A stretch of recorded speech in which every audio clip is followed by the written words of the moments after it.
आज नहीं तो कल ये तो होना ही था, क्योंकि नारायण राणे और ठाकरे परिवार में बहुत पुरानी दुश्मनी है। ये बात अलग है कि शिवसेना के जो प्रमुख हृदय सम्राट थे, हिंदू हृदय सम्राट बाला साहेब ठाकरे के अंडर में ही राज ठाकरे के साथ साथ नारायण राणे और उद्धव ठाकरे इन सब ने भी राजनीति सीखी, और इनके अंडर में ही बाला साहेब ठाकरे के अंडर में ही नारायण राणे ने सीएम की कुर्सी भी संभाली थी और आज मंत्रिमंडल के मेन मंत्री नीतीश राणे भी आज सांसद है, उनके बेटे। लेकिन ये दुश्मनी क्यों हुई थी ये पहले बताता हूँ। और बीच सड़क में दोनों ने झगड़ा किया, बीच सड़क में लोगों के सामने कुत्तों के माफिक झगड़ा किया, और इसका रिजल्ट ये निकला कि नरेंद्र मोदी जो हमारे भारत के प्रधानमंत्री है, उन्होंने भी माफी मांगी। यस, इस वीडियो में आपको बताने वाला है झगड़ा क्यों हुआ, किस वजह से हुआ, क्यों ऐसी दुश्मनी है, और मोदी जी ने माफी में क्या बोला, सब वीडियो में बताऊंगा। बस हाथ जोड़ के एक रिक्वेस्ट करता हूँ, प्लीज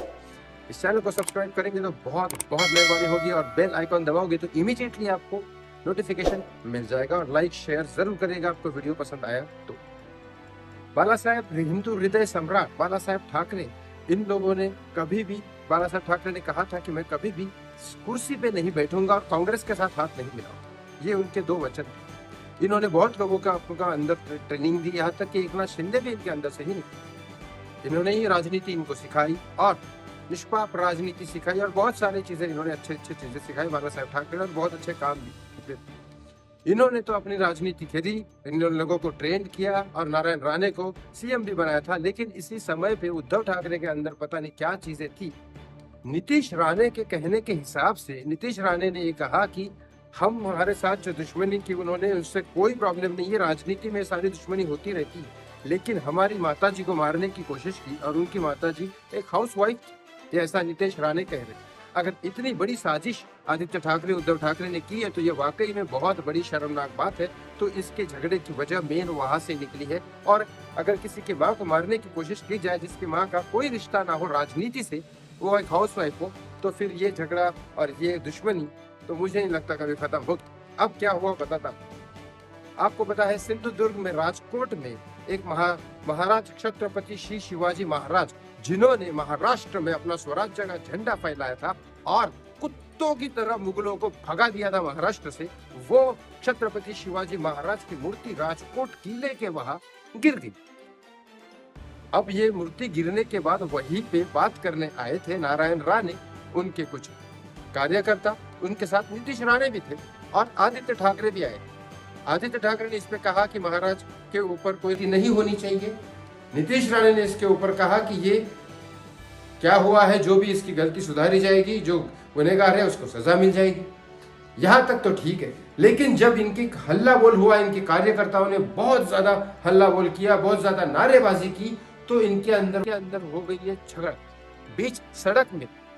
नारायण राणे, नीतीश राणे और आदित्य ठाकरे तो इस पे पड़े नहीं, लेकिन इनके कार्यकर्ताओं ने आपस में बहुत झगड़ा किया, धक्का मुक्की तक बात पहुंच गई, मारामारी तक बात पहुंच गई, जिसके वीडियो आपको दिख रहे होंगे। इसके विपक्ष में सबसे बड़ी बात यहाँ हो गई कि ये जो मूर्ति जो बांधी गई थी वो 26 अगस्त को गिर गई, लेकिन ये मूर्ति बनाई कब थी? ये 8 दिसंबर 2023 को, मतलब 8 महीने पहले ही मोदी जी ने ये मूर्ति बना के इसका उद्घाटन किया। अब ये मूर्ति गिरी क्यों? इसके ऊपर मोदी जी ने सबसे पहले कहा, बताता हूँ, लेकिन इससे पहले एकनाथ शिंदे ने कहा कि 45 किलोमीटर के पर हावर किलोमीटर के हिसाब से हवा चल रही थी, इस वजह से ये मूर्ति गिरी। और इसके कॉन्ट्रैक्टर थे जगताप जी, वो जगताप जी को बोला गया कि ये मूर्ति कैसे गिरी। कॉन्ट्रैक्टर के ऊपर सवाल आया, लेकिन कॉन्ट्रैक्ट दिया बीजेपी नहीं था, इसके ऊपर सवाल आया। उन्होंने कहा कि मैंने नेवी को इन्फॉर्म किया था। नेवी ने ये कहा कि क्योंकि इंडियन नेवी के दिन ये छत्रपति शिवाजी महाराज का पुतला बनाया था।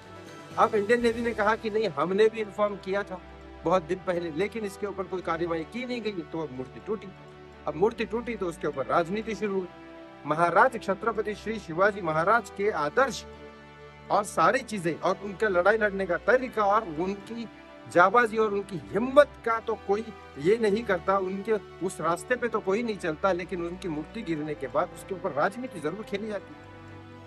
और उसके अंदर गुनहगार कौन है, उसको सजा होगी नहीं होगी पता नहीं, लेकिन इसके ऊपर मोदी जी ने कहा कि महाराष्ट्र में छत्रपति शिवाजी महाराज का झंडा सबसे ऊपर है, और ये गलती होने की वजह से मैं हाथ जोड़ के पैरों में झुक के श्री छत्रपति शिवाजी महाराज की माफी मांगी। ये मोदी जी ने कहा।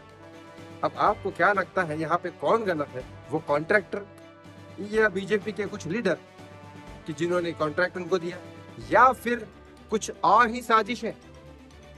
क्योंकि हवा से मूर्ति मुझे लगता है 8 महीने या पहली मूर्ति है गिरी हुई, क्योंकि 35 फीट ऊपर मूर्ति बनाई गई। आपको क्या लगता है कौन गुनहगार है, और गुनहगार जो भी होगा क्या उसको सजा मिलेगी? कमेंट बॉक्स में कमेंट करके जरूर बताएं, और ये भी बताइए कि कहाँ तक ये सही है कि छत्रपति शिवाजी महाराज के ऊपर राजनीति खेली जाती है लेकिन उनके आदर्शों को अपनाया नहीं जाता। कमेंट बॉक्स में कमेंट करके जरूर बताएं। बहुत बहुत धन्यवाद।